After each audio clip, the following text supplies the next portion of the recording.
Hi, welcome back. So let's talk about Werner's coordination theory, and it's one of the very important concept of coordination compounds. और exam point of view से के बहुत सारे questions आपको देखने को मिलेंगे. Identify the primary valency, identify secondary valency and so many other questions, right? तो इसको बहुत इंटरेस्ट के साथ पढ़ना. इसकी बहुत ज्यादा हिस्टोरिकल इंपॉर्टेंस भी है. वर्नर का कोऑर्डिनेशन थियरी आया समवेयर अराउंड 1898 में, राइट? जब वो कंपाउंड्स को एक्सप्लेन कर रहे थे. और सरप्राइजिंगली हम यहाँ पे कुछ वैलेंसी और बॉन्डिंग की बात की उन्होंने. और ये वो एरा था जब हम बात कर रहे थे कि एटम एग्जिस्ट करता है या नहीं करता है, right? Discovery of proton, neutron और इलेक्ट्रॉन चल रहे थे. थॉमसन का मॉडल ऑफ एटम भी नहीं आया था, right? Forget about the Niels Bohr and Rutherford. वो तो 1911 1913 में आए हैं. तो एटम के मॉडल से पहले, almost near the discovery of electron, इन्होंने बॉन्डिंग की बात की, वैलेंसीज की बात की, ग्रुप्स के कंबाइन होने की बात की. और this theory is even applicable today with minor corrections, minor modifications. Obviously बाद में जब बॉन्डिंग की थियरीज आना चालू हुई 1916 के बाद, फॉस्टर लुइस का अप्रोच आया, उसके बाद में वीबीटी आया, फिर वीएससीपीआर आया. तो ऑब्वियसली कुछ नई टर्मिनोलॉजी वर्नर थियरी में हमने ऐड कर दी. मॉडर्न टर्मिनोलॉजी को हम वर्नर थियरी में ऐड कर देंगे, but this is the theory which was proposed in a very very early stage of development of the chemistry. इसलिए इसका इंपॉर्टेंस बहुत ज्यादा है. And for that he was awarded Nobel prize in 1913. Okay. And now try to understand what was the Werner's coordination theory. इसमें एक basic principle involve है. इस principal के अराउंड ही पूरी थियरी रिवॉल्व करती है. इन्होंने कहा जो मेटल्स होते हैं या मेटल आयंस होते हैं, कुछ मेटल्स, नॉट ऑल, कुछ मेटल्स और उनके आयंस की दो तरह की वैलेंसीज होती है. मतलब वो दो तरह के बॉन्ड बनाते हैं. एक को हमने कहा प्राइमरी वैलेंसी और दूसरे को इन्होंने कहा सेकेंडरी वैलेंसी. एक को इन्होंने कहा प्राइमरी वैलेंसी, दूसरे को इन्होंने कहा सेकेंडरी वैलेंसी. इन्होंने कहा कि जब कोई एटम, ध्यान से सुनना, जब कोई एटम, जब कोई आयन सेंट्रल मेटल से कंबाइन होता है थ्रू प्राइमरी वैलेंसी ओनली, तो वो वाटर में डिसॉल्व करने के बाद आयोनाइज भी हो जाता है. मतलब सेंट्रल मेटल एम का क्लोराइड के साथ प्राइमरी वैलेंसी से वो अटैच है. तो जैसे ही आप वाटर में डिसॉल्व करोगे वो प्राइमरी वैलेंसी उससे अलग हो जाएगी.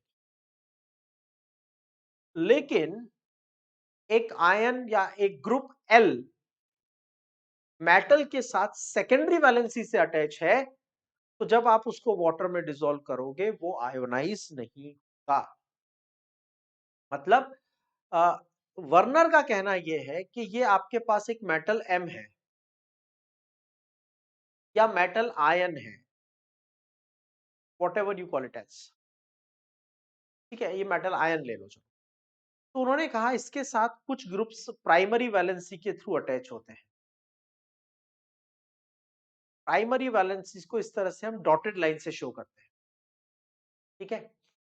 और उन्होंने कहा सपोज यहाँ पे क्लोराइड आयंस इसमें अटैच हो रहे हैं through primary valency.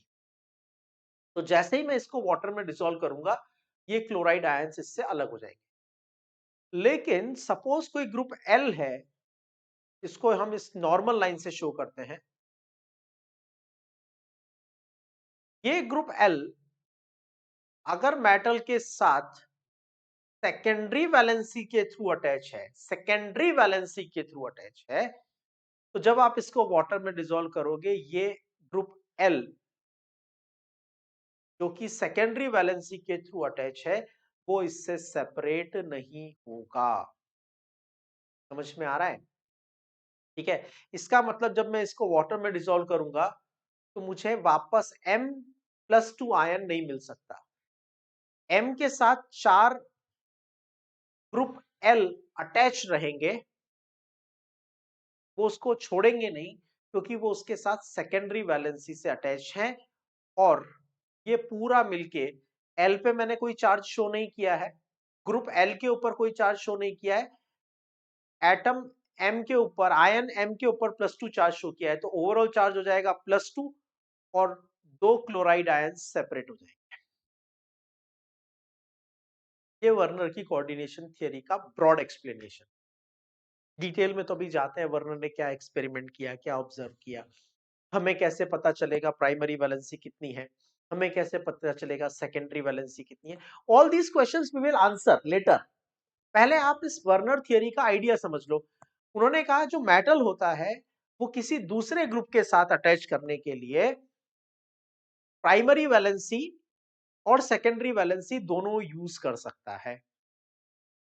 Primary valency जब वो यूज करता है तो फिर वाटर में डिसॉल्व होने के बाद वो प्राइमरी वैलेंसी से अटैच होने वाला ग्रुप सेपरेट हो जाता है। जैसे यहाँ पे क्लोराइड है, ये क्लोराइड मेटल के साथ प्राइमरी वैलेंसी से अटैच था, तो जैसे ही वाटर में डिसॉल्व किया वो सेपरेट हो गया।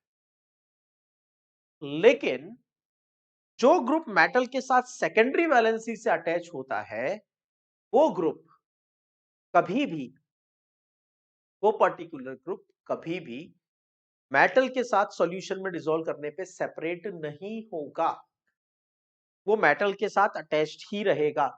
तो ये जो बनने वाला ग्रुप है जिसमें मेटल किसी के साथ कोऑर्डिनेट कोवेलेंट बॉन्ड से अटैच होता है, इसको हम बोलते हैं first attraction sphere. First attraction sphere और कोऑर्डिनेशन स्फीयर।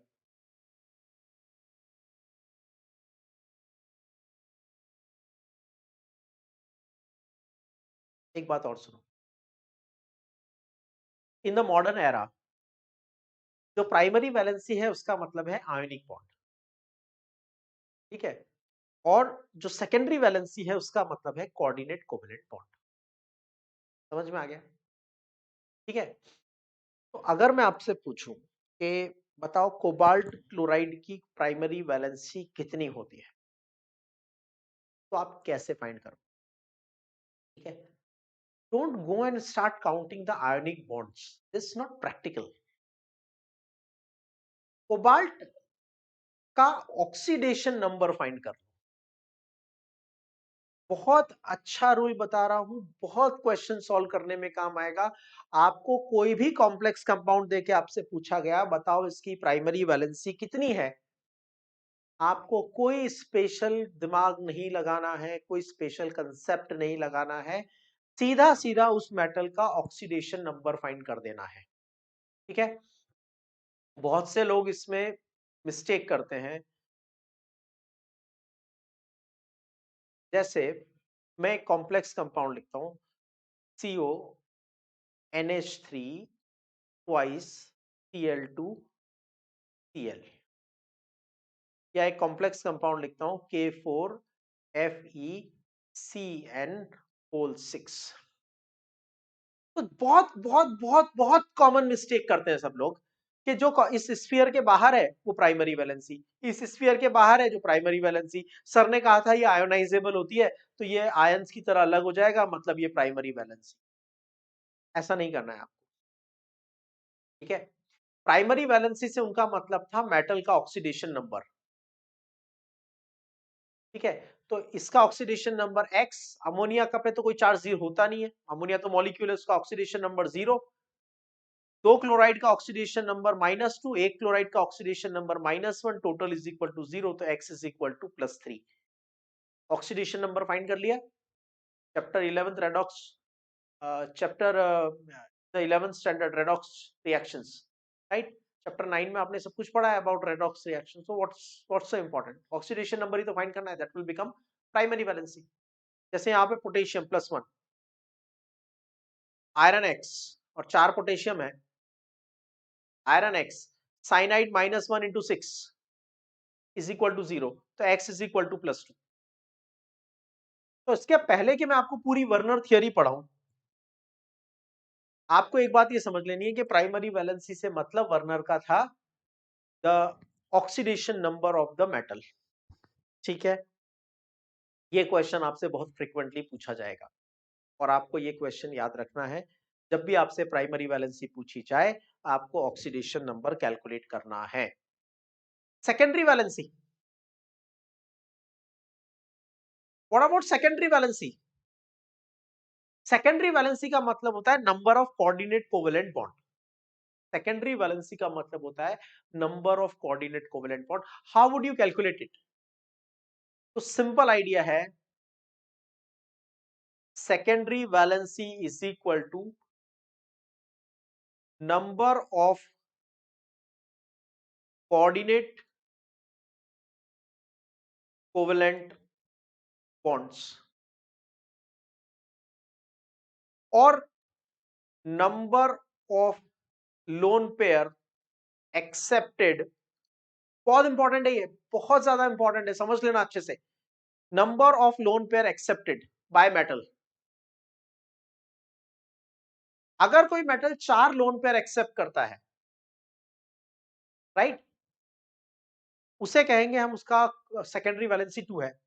इससे कोई फर्क नहीं पड़ता कि वो 4 लोन पेयर कोई एक ही ग्रुप आके पूरे 4 लोन पेयर डोनेट कर रहा है, या 2 ग्रुप मिलके 4 लोन पेयर डोनेट कर रहे हैं, या 4 अलग अलग ग्रुप मिलके 4 लोन पेयर डोनेट कर रहे हैं। That's not relevant. उसके बारे में हम लिगेंड्स में जब बात करेंगे तब अलग से बात कर लेंगे, कंसेप्ट की क्लैरिटी कर लेंगे। अभी तो आपको इतना सा देखना है, सेकेंडरी वैलेंसी का मतलब how many coordinate covalent bonds are being formed और how many lone pairs are being accepted. Okay, तो सपोज मैं एक कंपाउंड लिखता हूं, K3FeCN6। मैं आपसे पूछता हूं, बताओ इसकी प्राइमरी वैलेंसी कितनी है और इसकी सेकेंडरी वैलेंसी कितनी है? प्राइमरी वैलेंसी जब पूछने के लिए, फाइंड करने के लिए बोलूंगा तो क्या फाइंड करोगे? Oxidation number. +1 पोटेशियम का ऑक्सीडेशन नंबर, आयरन का ऑक्सीडेशन नंबर x, साइनाइड का oxidation number -1 is equal to 0। तो x इज इक्वल टू +3। तो आयरन की प्राइमरी वैलेंसी 3 है, राइट। आयरन की प्राइमरी वैलेंसी 3 हो गई। उसके बाद सेकेंडरी वैलेंसी फाइंड करना है। तो एक साइनाइड एक लोन पेयर डोनेट करेगा, तो 6 साइनाइड 6 लोन पेयर डोनेट करेंगे, ठीक है। तो 6 लोन पेयर डोनेट हुए, यहां 6 लोन पेयर डोनेट हुए, तो सेकेंडरी वैलेंसी हो जाएगी 6। That's it, as simple as this. समझ में आ गया? अब उन्होंने कहा कि यहाँ पे जो भी प्राइमरी वैलेंसी के थ्रू अटैच होगा वो आयोनाइज होगा, और जो सेकेंडरी वैलेंसी के थ्रू अटैच होगा वो आयोनाइज नहीं होगा with the central metal ion. ये थोड़ा इंटरेस्टिंग कंसेप्ट होने वाला है, तो इसके बारे में बात करेंगे। ये आप अलग से नोट करके रख लो, how to find the primary valency and secondary valency. अब देखो, वर्नर ने पहले एक्सपेरिमेंट क्या किया था। क्वेश्चंस को फोकस करने की जगह वर्नर्स में से क्या क्या क्वेश्चन आते हैं तो थोड़ी देर बाद फोकस करेंगे। एक बार पहले वर्नर की थियरी पढ़ लेते हैं। 1898, Werner prepared some compounds by mixing the cobalt chloride, a stable compound, with another stable compound, ammonia. उन्होंने अलग अलग प्रोपोर्शन में कोबाल्ट क्लोराइड को अमोनिया के साथ मिक्स किया। जब कोबाल्ट क्लोराइड को अमोनिया के साथ मिक्स किया 1:6 के प्रोपोर्शन में, 1 मोल कॉम्प्लेक्स कंपाउंड बनाने के लिए उन्होंने लिया 1 मोल कोबाल्ट क्लोराइड, 6 मोल अमोनिया, तो येलो कलर का कंपाउंड बना। फिर उन्होंने वापस 1 मोल कोबाल्ट क्लोराइड लिया, लेकिन इस बार अमोनिया लिया 5 मोल्स, पर्पल कलर का कंपाउंड बना। फिर उन्होंने लिया 1 मोल कोबाल्ट क्लोराइड और 4 मोल अमोनिया लिया, तो ग्रीन कलर का कंपाउंड बना। फिर उन्होंने लिया 1 मोल कोबाल्ट क्लोराइड और 4 मोल अमोनिया, इस बार प्रोपोर्शन सेम थे, लेकिन वॉयलेट कलर का कंपाउंड बना अंडर सम डिफरेंट कंडीशंस। तो उन्होंने कहा कि यहां पे मैं अमोनिया को कोबाल्ट क्लोराइड के साथ मिक्स कर रहा हूं, फिर भी अलग अलग कॉम्प्लेक्स कंपाउंड बन रहे हैं, उनका क्या रीजन हो सकता है? ठीक है। तो फिर देखो, यहाँ पे एक चीज नोटिस करो, यहाँ पे 3 क्लोराइड है, सभी जगह पे 3 3 क्लोराइड आयन है कोबाल्ट क्लोराइड में। जब उन्होंने इस कंपाउंड को, नया कंपाउंड बनाने के बाद इस कंपाउंड को वाटर में डिसॉल्व किया और एक्सेस ऑफ सिल्वर नाइट्रेट के साथ रिएक्ट किया, एक्सेस ऑफ सिल्वर नाइट्रेट, उन्हें 3 मोल एजीसीएल के प्रेसिपिटेट मिले, 3 मोल एजीसीएल प्रेसिपिटेट। मतलब यहां से तीनों क्लोराइड आयन रिलीज हो गए और तीनों क्लोराइड आयन ने सिल्वर आयन के साथ बना दिया 3 मोल एजीसीएल। इस कंपाउंड को उन्होंने फिर से वाटर में डिसॉल्व किया, इस कंपाउंड को फिर से वाटर में डिसॉल्व करने के बाद एक्सेस ऑफ सिल्वर नाइट्रेट से रिएक्ट किया तो सरप्राइजिंगली इस बार 2 ही मोल प्रेसिपिटेट बना। और इन दो कंपाउंड्स को वाटर में डिसॉल्व करके जब सिल्वर नाइट्रेट ऐड किया तो उन्हें सिल्वर क्लोराइड का 1 मोल प्रेसिपिटेट ही मिला। इसका मतलब यहां पे जो क्लोराइड्स हैं उनका नंबर तो सेम है, लेकिन आयोनाइज होने वाले क्लोराइड्स का नंबर अलग है।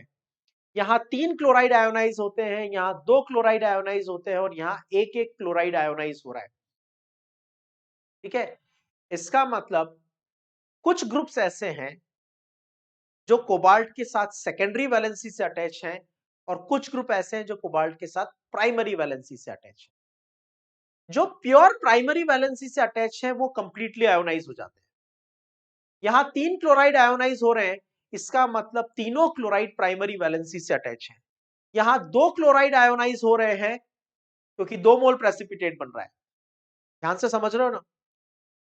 ठीक है, देखो, कोबाल्ट क्लोराइड लिया, COCl3, इसमें अमोनिया मिक्स किया डिफरेंट प्रोपोर्शंस में, 6 मोल अमोनिया, 5 मोल अमोनिया, 4 मोल अमोनिया। ठीक है, और जो क्रिस्टल बने उनकी अपीयरेंस अलग थी। उसके बाद उन क्रिस्टल को फिर से वाटर में डिसॉल्व करके सिल्वर नाइट्रेट से रिएक्ट किया। तो फर्स्ट केस में आपको 3 मोल AgCl मिला, मतलब 3 क्लोराइड मिले। सेकंड केस में आपको 2 मोल AgCl मिला, मतलब 2 मोल ही क्लोराइड मिले। और नेक्स्ट केस में आपको 1 मोल AgCl मिला, मतलब 1 मोल क्लोराइड मिले, जबकि आपने क्लोराइड ऐड कितने किए थे? 3 मोल। मतलब कोबाल्ट क्लोराइड जब अमोनिया के साथ कॉम्प्लेक्स फॉर्म कर लेता है तो उसकी प्रॉपर्टीज बदल जाती हैं, क्योंकि वो कोऑर्डिनेट कंपाउंड बना लेता है। और उस कोऑर्डिनेट कंपाउंड में कभी 3 क्लोराइड आयोनाइज होते हैं, कभी 2 क्लोराइड आयोनाइज होते हैं, कभी 1 क्लोराइड आयोनाइज होता है। इसका मतलब जो क्लोराइड सिर्फ प्राइमरी वैलेंसी के थ्रू, सिर्फ आयोनिक बॉन्ड के थ्रू मेटल के साथ अटैच है, वो आयोनाइज हो जाता है। और जो मेटल आयन कोबाल्ट के साथ सेकेंडरी वैलेंसी के थ्रू अटैच होता है वो आयोनाइज नहीं होता। ये उनका इनिशियल एक्सप्लेनेशन है। अब इसको और क्लैरिफाई करते हैं। तो अब एग्जाम में आप वर्नर थियरी के लिए आप क्या लिखोगे? According to Werner theory certain metals have secondary valency in addition to primary valency. मैं आज के रेस्पेक्ट में कहूं तो ये कह सकता हूं कि कुछ मेटल्स आयनिक बॉन्ड तो बनाते ही हैं, लेकिन सभी मेटल्स आयोनिक बॉन्ड तो फॉर्म करते ही हैं, लेकिन कुछ मेटल्स ऐसे हैं जो कोऑर्डिनेट कोवेलेंट बॉन्ड भी शो कर सकते हैं। लेकिन वर्नर ने ये टर्मिनोलॉजी यूज नहीं की थी, ionic bond and coordinate covalent bond. उन्होंने कहा था कि सभी मेटल्स प्राइमरी वैलेंसी तो रखते ही हैं, मतलब आयोनिक बॉन्ड तो बनाते ही हैं, लेकिन कुछ मेटल्स कोऑर्डिनेट कोवेलेंट बॉन्ड भी बनाते हैं। ये उनका एक्सप्लेनेशन का फर्स्ट प्रिंसिपल था। By using the secondary valency, metal combines with neutral molecule or negative ion in the first attraction sphere. उन्होंने कहा कि जब कोई मेटल होता है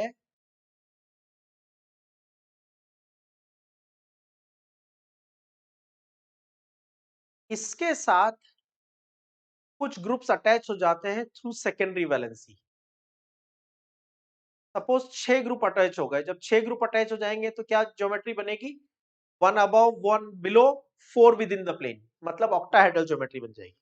ठीक है, तो ये जो ग्रुप अटैच है टू सेकेंडरी वैलेंसी, इन सेकेंडरी वैलेंसी को ये जो ब्लैक लाइन से अटैच हो रहे हैं, यहाँ पे कौन अटैच हो सकता है? यहाँ कोई न्यूट्रल मॉलिक्यूल अटैच हो सकता है, जैसे अमोनिया।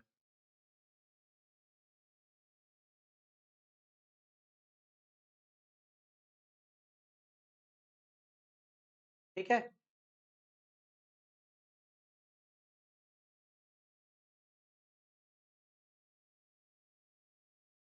जैसे अमोनिया, और इसकी जगह कोई नेगेटिव आयन भी आ सकता है, जैसे क्लोराइड आयन।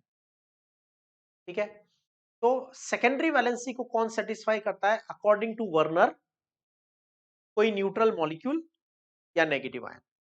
ये वर्नर ने कहा था। मॉडर्न थियरी में हम क्या कहते हैं? सेकेंडरी वैलेंसी को कौन सेटिस्फाई करता है?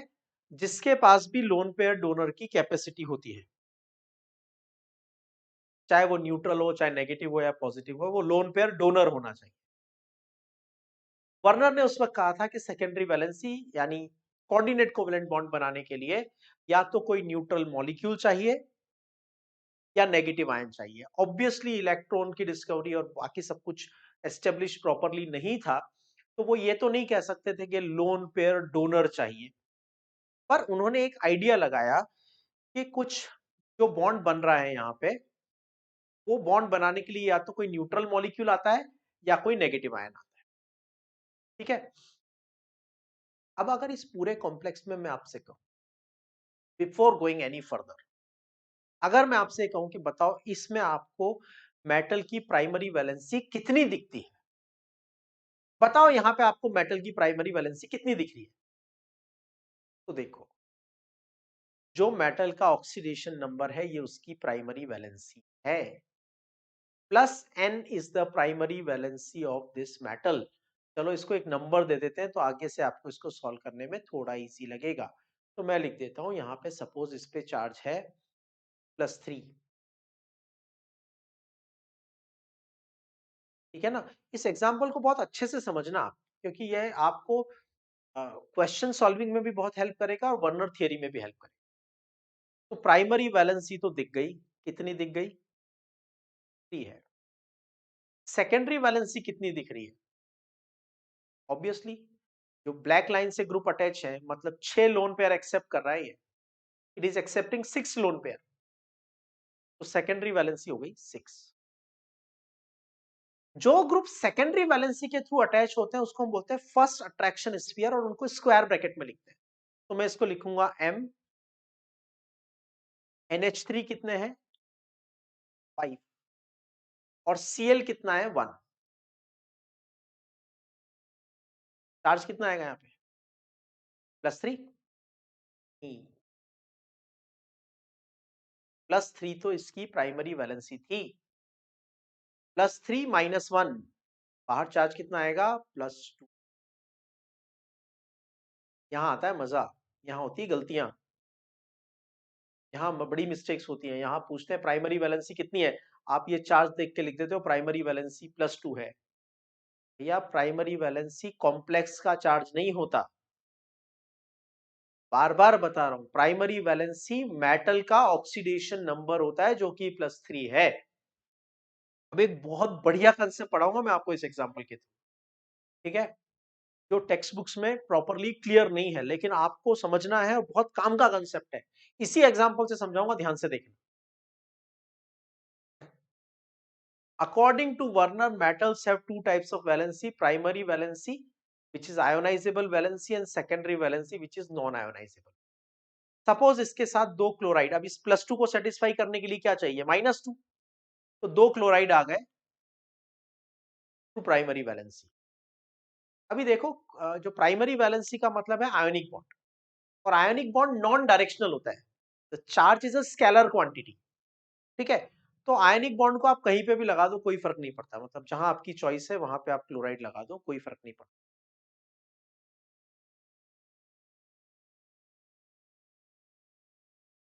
ठीक है, बात सोचो, -2, सॉरी -1, -1, -2 हो गया, ये -2 और ये +3, क्या पूरी प्राइमरी वैलेंसी सेटिस्फाई हो गई क्या? नहीं हुई। +3 को सेटिस्फाई करने में ये भी तो हेल्प करेगा,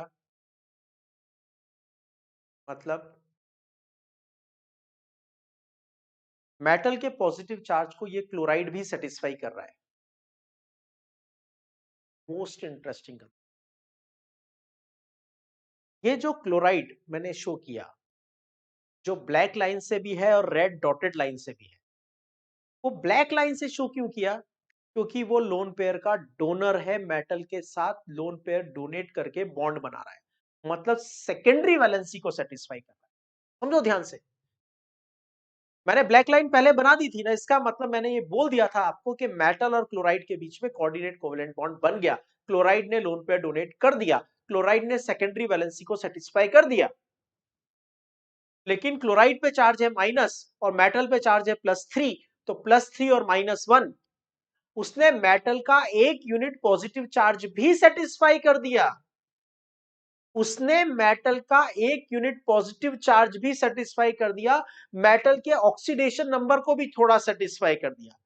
अरे मेटल का ऑक्सीडेशन नंबर क्या होता है? Primary valency. मेटल का ऑक्सीडेशन नंबर क्या होता है? Primary valency. तो उसने उसकी प्राइमरी वैलेंसी को भी सेटिस्फाई कर दिया। इसका मतलब ये क्लोराइड ने डबल रोल प्ले किए, इसने प्राइमरी वैलेंसी को भी सेटिस्फाई किया और सेकेंडरी वैलेंसी को भी सेटिस्फाई किया। जबकि ये जो दो क्लोराइड है, इनमें सिर्फ प्राइमरी वैलेंसी को सेटिस्फाई किया। तो मैं यहां पे कह सकता हूं 2 chloride only by primary valency, 1 chloride bye secondary valency.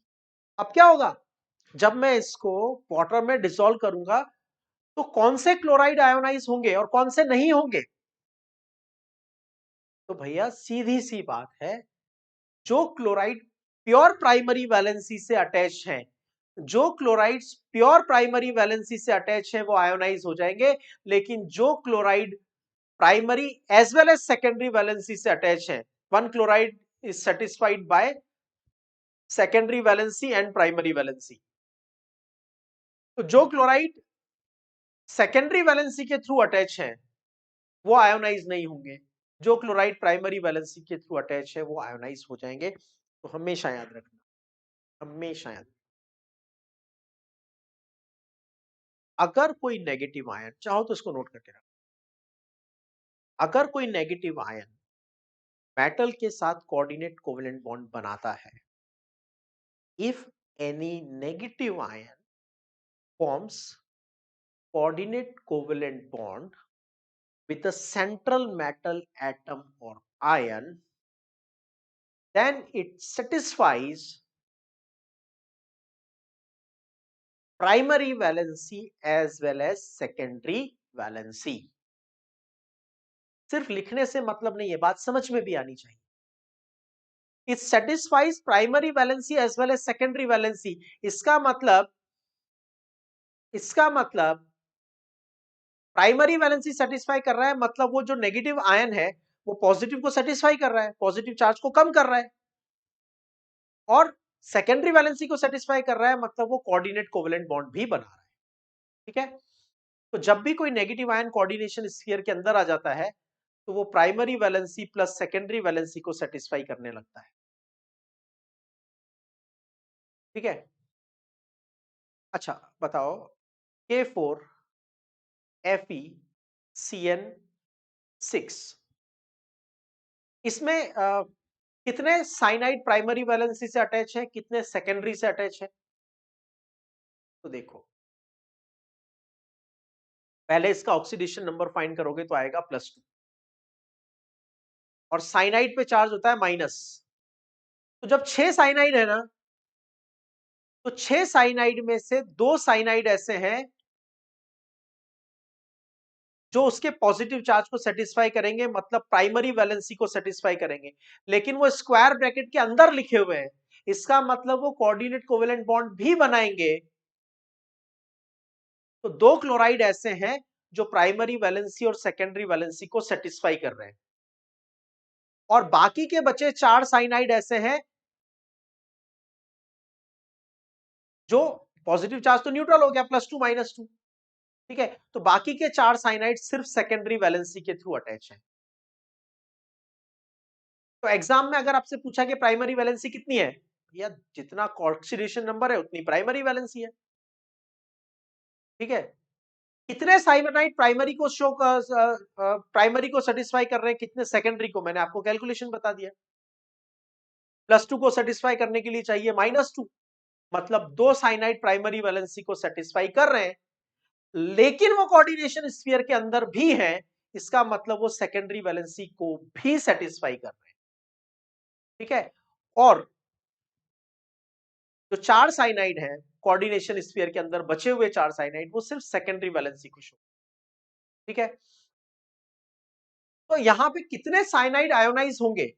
एक भी साइनाइड आयोनाइज नहीं होगा, क्योंकि कोई भी साइनाइड प्योर प्राइमरी वैलेंसी से अटैच नहीं है,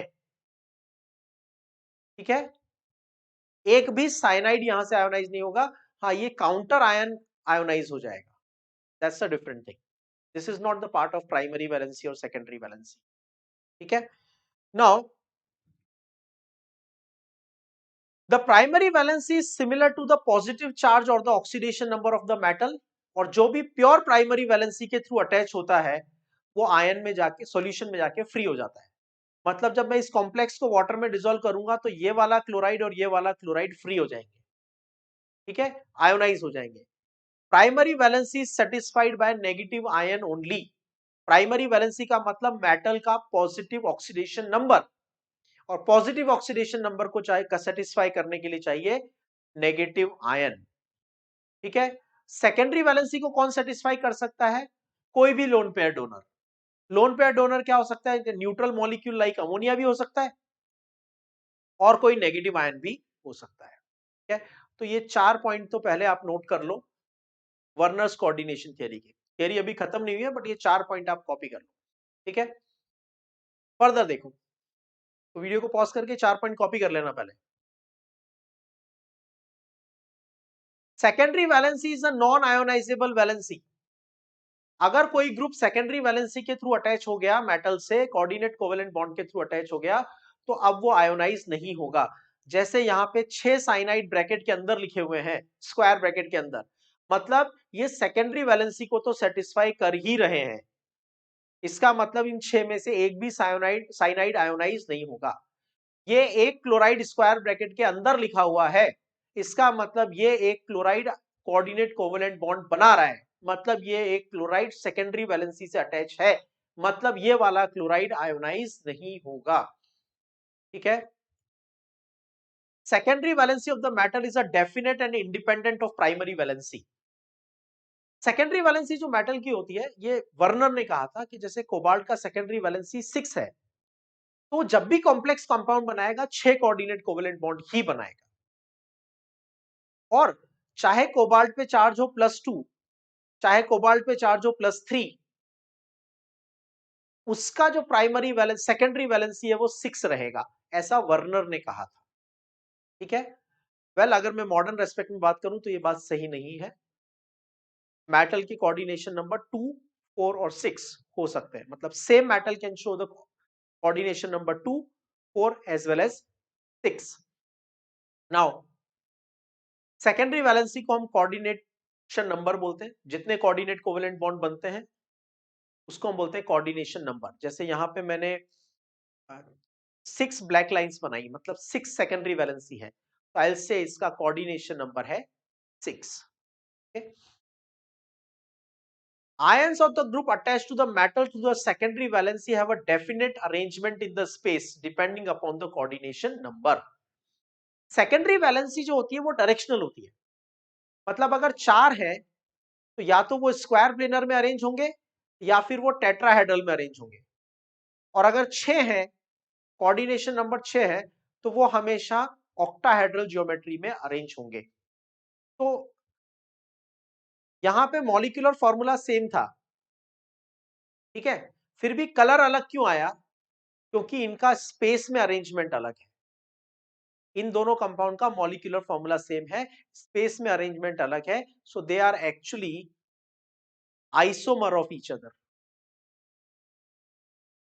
समझ में आ रहा है? चलो next. He further added that octahedral, tetrahedral, square planar arrangements are more common। जैसा मैंने बताया, अगर कोऑर्डिनेशन नंबर 4 है तो स्क्वायर प्लेनर या टेट्राहेड्रल बन सकता है, और कोऑर्डिनेशन नंबर अगर 6 है तो ऑक्टाहेड्रल ज्योमेट्री बनती है, ठीक है। प्राइमरी वैलेंसी सेकेंडरी वैलेंसी का वर्नर कोऑर्डिनेशन थ्योरी यहाँ पे खत्म हो गई, ठीक है। तो that's what the Werner has told, ठीक है। समझ में नहीं आए तो एक बार और देख लेना। मैं आपको इसके प्राइमरी वैलेंसी सेकेंडरी वैलेंसी के क्वेश्चन सॉल्व करना बता रहा हूं। देखो, एक अमोनिया के पास एक लोन पेयर होता है, क्लोराइड के पास 4 लोन पेयर होते हैं। क्लोराइड है, क्लोरीन नहीं है। क्लोराइड के पास 4 लोन पेयर होता है, लेकिन एक बात हमेशा याद रखो, एक पर्टिकुलर एटम एक से ज्यादा लोन पेयर डोनेट नहीं कर सकता। एक पर्टिकुलर एटम एक से ज्यादा लोन पेयर डोनेट नहीं कर सकता। जैसे वाटर में ऑक्सीजन पे 2 लोन पेयर है, लेकिन वाटर एक ही डोनेट कर सकता है। ठीक है, अगर किसी मॉलिक्यूल को 2 लोन पेयर डोनेट करने हैं तो उसके 2 डिफरेंट डोनर एटम होने चाहिए। इनके बारे में बाद में बात करेंगे, अभी मैं आपको सिर्फ एक सिंपल आइडिया दे रहा हूं। अगर मुझे 2 लोन पेयर डोनेट करवाने हैं तो 2 अलग डोनर एटम होने चाहिए। एक ही एटम के पास अगर 2 लोन पेयर है या 3 है या 4 है तो भी वो एक से ज्यादा डोनेट नहीं कर सकता। वेल, तो आइडिया ये है कि अमोनिया एक कोऑर्डिनेट कोवेलेंट बॉन्ड बनाता है, यानी एक लोन पेयर डोनेट करता है। यहां 6 अमोनिया है, मतलब 6 कोऑर्डिनेट कोवेलेंट बॉन्ड, तो सेकेंडरी वैलेंसी हो गई 6। यहां पे 5 अमोनिया ने बनाए 5 कोऑर्डिनेट कोवेलेंट बॉन्ड और क्लोराइड ने बनाया एक कोऑर्डिनेट कोवेलेंट बॉन्ड, तो टोटल हो गए 6 कोऑर्डिनेट कोवेलेंट, सेकेंडरी वैलेंसी 6। हम इसको कोऑर्डिनेशन नंबर भी बोल सकते हैं, और मॉडर्न रेस्पेक्ट में इसको कोऑर्डिनेशन नंबर ही बोलेंगे। Coordination number is equal to secondary valency is equal to number of coordinate covalent bond. Okay, now यहां पे 4 अमोनिया 2 क्लोराइड, मतलब 6 कोऑर्डिनेट कोवेलेंट बॉन्ड हो गए। ठीक है, तो कोऑर्डिनेट कोवेलेंट बॉन्ड 6। इनमें से किसी भी केस में आप कोबाल्ट का ऑक्सीडेशन नंबर फाइंड करो तो वो आएगा +3। ऑक्सीडेशन नंबर कोबाल्ट का फाइंड करें, जैसे यहां पे फाइंड कर लो, X प्लस NH3, अमोनिया का ऑक्सीडेशन नंबर 0, 2 क्लोराइड -2 हो जाएंगे और 1 क्लोराइड -1 हो जाएगा, सम ऑफ ऑक्सीडेशन नंबर 0, तो X is equal to +3। Oxidation number +3 है तो प्राइमरी वैलेंसी सभी जगह पे +3 रहेगी। अब इसके +3 को कौन सेटिस्फाई कर रहा है? क्या अमोनिया सेटिस्फाई कर रहा है क्या? नहीं, 3 क्लोराइड सेटिस्फाई कर रहा है। तो 3 क्लोराइड ओनली प्राइमरी वैलेंसी के थ्रू अटैच है, इसमें से एक भी क्लोराइड ने कोऑर्डिनेट कोवेलेंट बॉन्ड नहीं बनाया। यहां पे कोबाल्ट का प्राइमरी वैलेंसी है +3, इसमें से ये क्लोराइड बना रहा है, सेकेंडरी वैलेंसी को सेटिस्फाई कर रहा है, और स्फीयर के अंदर है इसलिए सेकेंडरी वैलेंसी को, लेकिन माइनस है। माइनस है तो प्लस को भी सेटिस्फाई करेगा, मतलब प्राइमरी वैलेंसी को भी सेटिस्फाई करेगा।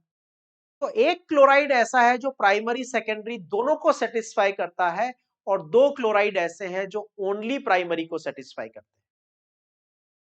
यहां ये 2 क्लोराइड कोऑर्डिनेशन स्फीयर के अंदर चले गए, मतलब कोऑर्डिनेट कोवेलेंट बॉन्ड बना रहे हैं, मतलब सेकेंडरी वैलेंसी को सेटिस्फाई कर रहे हैं। लेकिन नेगेटिव है तो पॉजिटिव को भी तो सेटिस्फाई करेंगे, इसका मतलब ये प्राइमरी वैलेंसी को भी सेटिस्फाई करेंगे।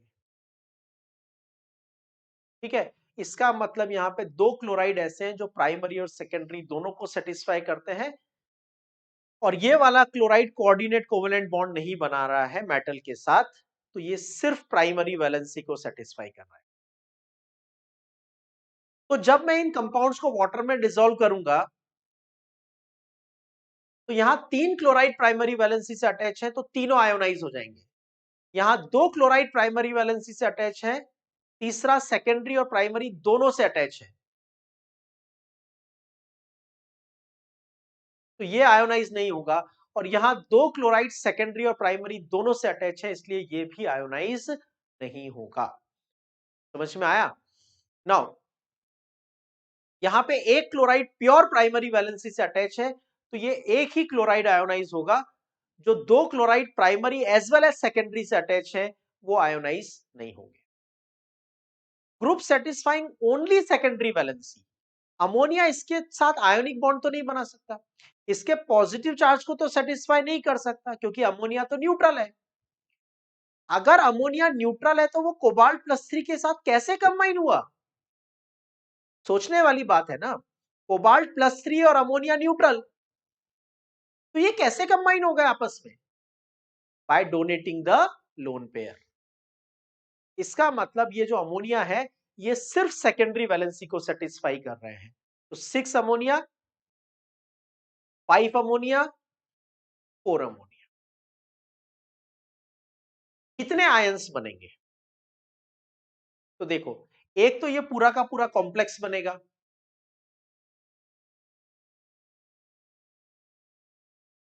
और 3 क्लोराइड बनेंगे, टोटल 4 आयन प्रोड्यूस होंगे। ये वाला क्लोराइड आयोनाइज नहीं होगा तो ये पूरा का पूरा एक आयन बनेगा, क्योंकि यहाँ पे कोबाल्ट और क्लोराइड के बीच में कोऑर्डिनेट कोवेलेंट बॉन्ड भी है, तो ये आयोनाइज नहीं होगा। तो 2 आयन यहां से बनेंगे और एक यहां से बनेगा, टोटल 3 आयन प्रोड्यूस होंगे।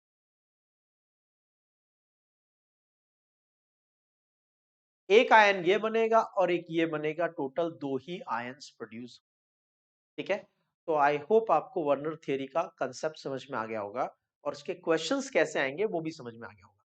ये स्पेशल लाइन मैंने आपको पहले भी बताई थी। अगर कोई नेगेटिव आयन कोऑर्डिनेशन स्फीयर के अंदर प्रेजेंट होता है, जैसे क्लोराइड, तो वो डबल रोल प्ले करता है। वो प्राइमरी वैलेंसी को भी सेटिस्फाई करता है, सेकेंडरी वैलेंसी को भी सेटिस्फाई करता है, लेकिन आयोनाइज नहीं होता। ये वाला क्लोराइड,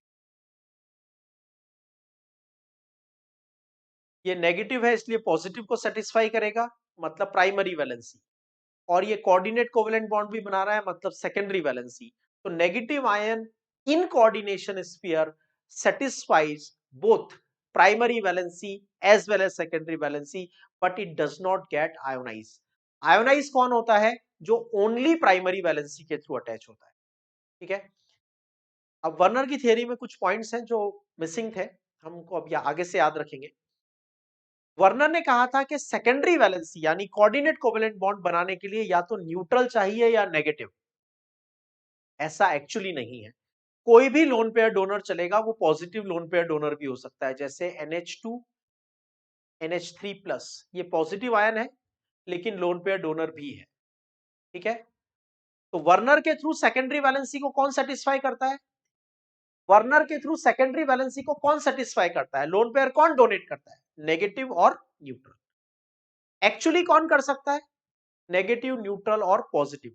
जो भी लोन पेयर डोनेट करेगा वो कोऑर्डिनेट कोवेलेंट बॉन्ड बनाएगा, सेकेंडरी वैलेंसी को सेटिस्फाई करेगा। It is prove that settle metal ion have a different coordination number. Werner ने कहा था कि जो सेकेंडरी वैलेंसी होती है वो डेफिनेट होती है। जैसे कोबाल्ट की 6 है, तो चाहे कोबाल्ट न्यूट्रल हो, पॉजिटिव हो, नेगेटिव हो, वो 6 ही रहेगी। लेकिन बाद में अभी हमें पता चला मॉडर्न थियरी में कि ऐसा नहीं है। मेटल के कोऑर्डिनेशन नंबर 2 4 भी हो सकते हैं या 4 6 भी हो सकते हैं। मतलब normally metal show either 2 and 4 और 4 and 6। सेम मेटल के दो अलग कोऑर्डिनेशन नंबर हो सकते हैं। To understand these geometrical structure, it is important to know the magnetic properties of the compound. अगर कोऑर्डिनेशन नंबर 4 है तो स्क्वायर प्लेनर भी बन सकता है और टेट्राहेड्रल। दोनों में से कौन सा सही है, इसके लिए मैग्नेटिक प्रॉपर्टी की हेल्प ली जाती है। So this is about the Werner's coordination theory. Please please please इस कॉन्सेप्ट को एक बार फिर से दोबारा इस वीडियो को देखो। वर्नर कोऑर्डिनेशन थियरी के कुछ क्वेश्चंस आपको बहुत जगह पे मिलेंगे। प्राइमरी वैलेंसी कितनी है, सेकेंडरी की वैलेंसी कितनी है, कौन प्राइमरी और सेकेंडरी दोनों से अटैच है, कौन सिर्फ सेकेंडरी वैलेंसी से अटैच है, कितने आयंस प्रोड्यूस होंगे, ठीक है, कौन आयोनाइज होगा, कौन आयोनाइज नहीं होगा। All these questions are going to be there from Werner's theory.